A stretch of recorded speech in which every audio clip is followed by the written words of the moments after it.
to the year just as far as what Carolina is trying to accomplish with a young team against a difficult schedule. So I think would Carolina like to be 12-0 right now? Of course it would. But I also don't think it's crazy that the Tar Heels have lost some games against Power 5 teams on the road. I mean, those aren't easy to win, especially when you are running out so many young players. So I think Carolina understood that it was going to have some bumps in the road early. And to your point, and I've said something similar, I think Carolina eventually is going to be pretty good this season. Mm-hmm. The pieces are there for the Tar Heels to be good. It has to happen, but the pieces are there. And the important thing until it happens is that they keep their head above water and they win some games. And the Notre Dame game, the Miami game, those were not pretty performances, but Carolina won the game, and that's what was most important. I thought this last game against Syracuse was the most impressive that Carolina has looked in conference play to this point. Was it a perfect 40 minutes of basketball? No. But there were some stretches in there where I think you saw what this team can be and is getting closer to being. They still have a lot of work to do. They need some more consistency. They need Caleb Love to continue to progress because he's too talented to be struggling the way that he is. Not that it's unusual to struggle as a freshman in the ACC. Right. So they need some things to happen. But I think they're getting there. And so I know the team feels like it is progressing. I know they have some confidence. It's easier to have confidence after you win than when you lose, of course.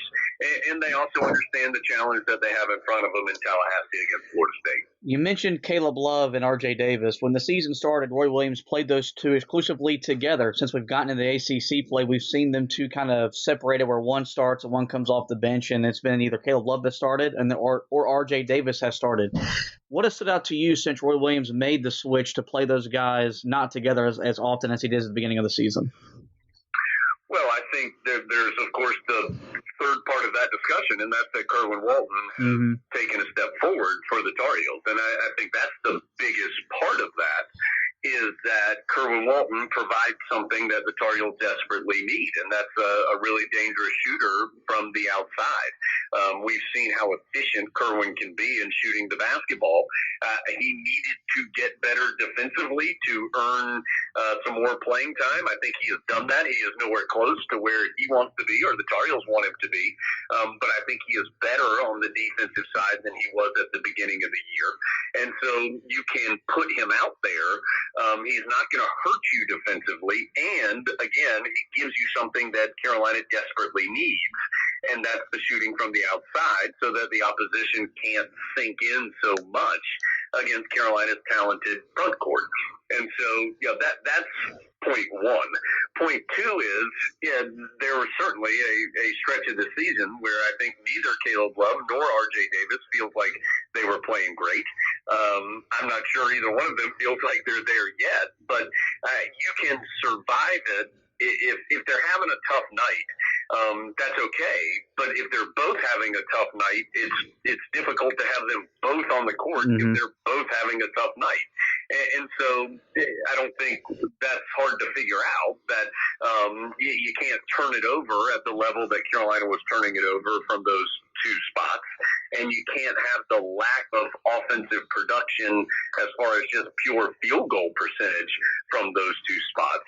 You can't have, if those guys are together and neither is shooting well and both is turning it over, well, that's troublesome. And so you had to make a change. And so what I think has been good is that you have seen each one of those guys since they have, and they've still played together some, but since they have been, I'll use the term, split up on the court, I think we've seen each one of them have some better moments. It's not happening as consistently as they would like or Carolina would like, but I think you've seen growth from both of them. R.J. Davis had a huge stretch in the second half for Carolina to beat Syracuse. Caleb Love, I thought, really had some nice moments late in the first half, early in the second half against Syracuse. He had some nice moments in the Miami game. So there's some progress being made, but it's not as consistent as the Tar Heels need it to be right now. So, yeah, I think breaking those two guys up just made sense from kind of where they are in their progression and what Carolina needs. And then when you mix in the fact that Kerwin Walton has taken a step forward and has shot the ball so well, it seemed like a logical choice. One more thing on Caleb Love before we move on is some of the reason why Tar Heel fans and maybe the coaches are frustrated is because Kobe White progressed so much. And is that fair to him that Kobe White, you remember the loss at Michigan in the ACC Big Ten Challenge, Carolina looked awful, and then they turned a corner in ACC play. And then you had Cole Anthony come in last year, and his numbers were really, really great, even though Carolina didn't win a whole lot. Is that a fair comparison for Caleb Love, or is this the fact that Kobe White and Cole Anthony were special talents? Well, I think you got to be careful how you ask that question, because I think that the why Carolina coaches are frustrated, if they are frustrated, would probably be different than why Carolina fans are frustrated. Mm-hmm. I think the overriding point of your question is, I think, also the answer, and that is that Carolina's had 3 straight years that they've had a true freshman point guard. Right. And that's not easy to do, I think, especially at Carolina, because of how much responsibility is placed on the point guard here. And that's why terrific point guards want to come to Carolina, because they want that responsibility. They want to grow their game. And Roy Williams has proven through the years, both at Kansas and at Carolina, that his point guards are incredibly impactful to the team's success or lack thereof, and that those guys traditionally get better and better and better and are really, really good players by the time their career is done. Kobe White and Cole Anthony are both starting in the NBA right now. So, they were really talented players in addition to just being good guys and guys who wanted to get better and wanted to learn and all those different things. Well, Caleb Love is no different. He's very talented, and he wants to get better, and he wants to win. But again, I think he is in a little bit more of a challenging situation for 2 reasons. One is the pandemic and how it has affected this season and how it has changed the college experience for everybody across the country. And then secondly, the fact that there has been so much turnover there at that point guard spot in the last couple of seasons because of the success that those guys had.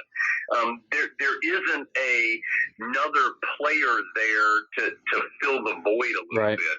And I think you saw that some last year with Cole Anthony too, where Carolina, when Cole Anthony was injured, the Tar Heels got in some trouble as far as their depth at that position.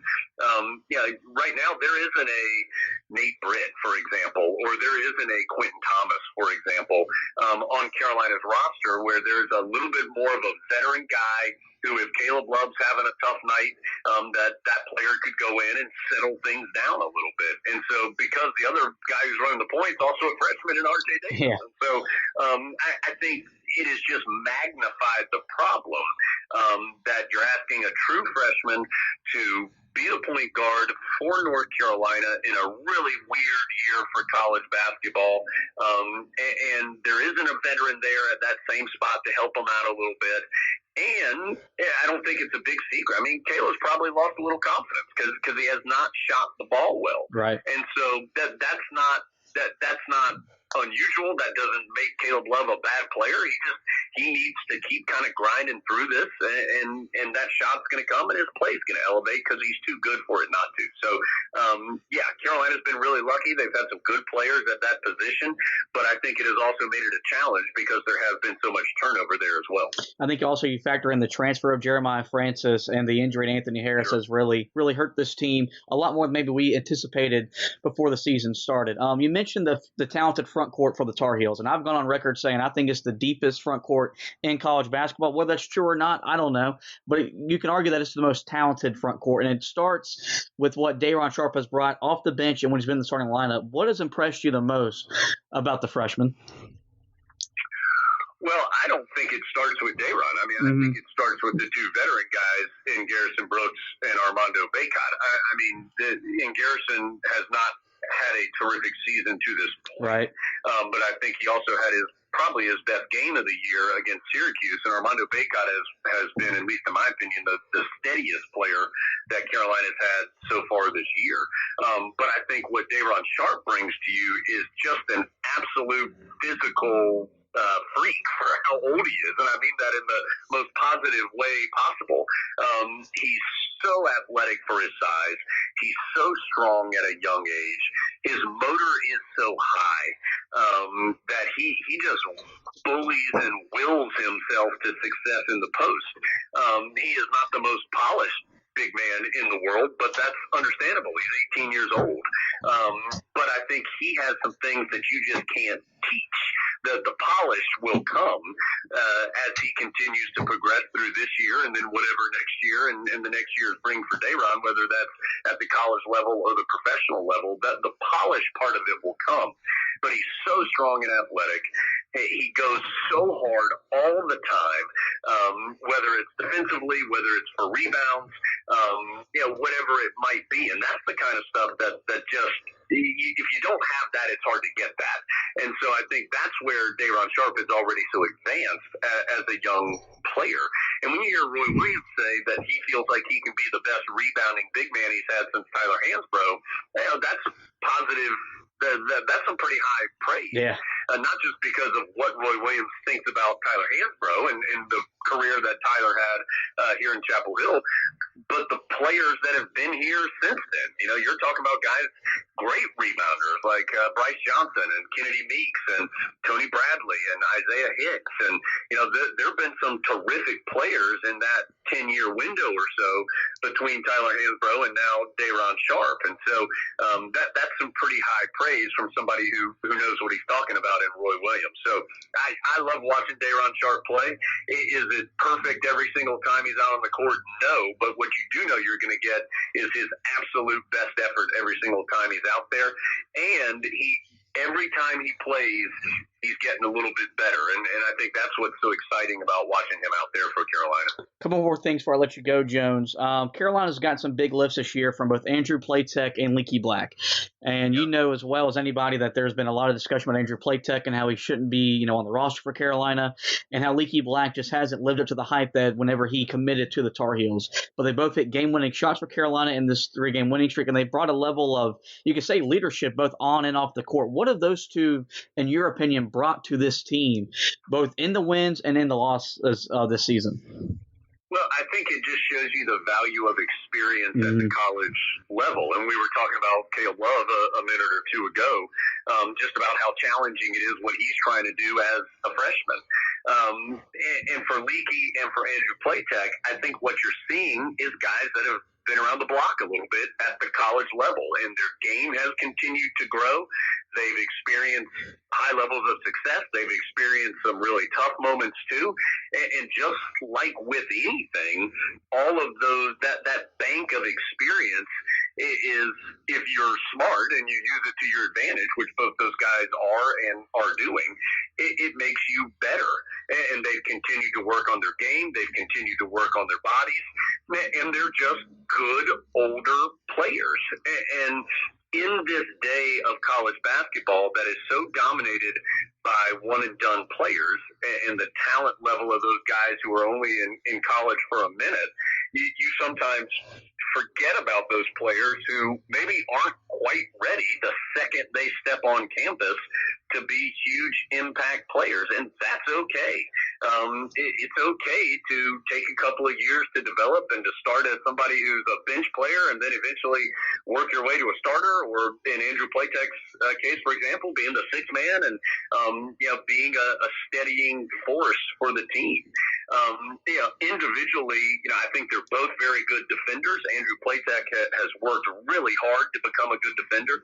We know Leaky Black's physical ability really makes him a good defender. We saw that the other night against Syracuse when he shut down Buddy Boeheim, who's a terrific offensive player, in the second half. And I think they both are just finding ways to help the team, even if it isn't scoring a ton of points, and some nights it might be. Leaky Black Carolina doesn't win if he doesn't score if he doesn't score 16 against Miami. Andrew Playtek hit a huge three-pointer in the game against Kentucky that you were referencing a little bit earlier. So, but then there's also, Leaky Black had 7 assists the other night, and Andrew Playtek had a big offensive rebound where he tipped out a missed free throw for Carolina to keep up possession. And so I think as older players, they not only just develop naturally, but they also have a better understanding of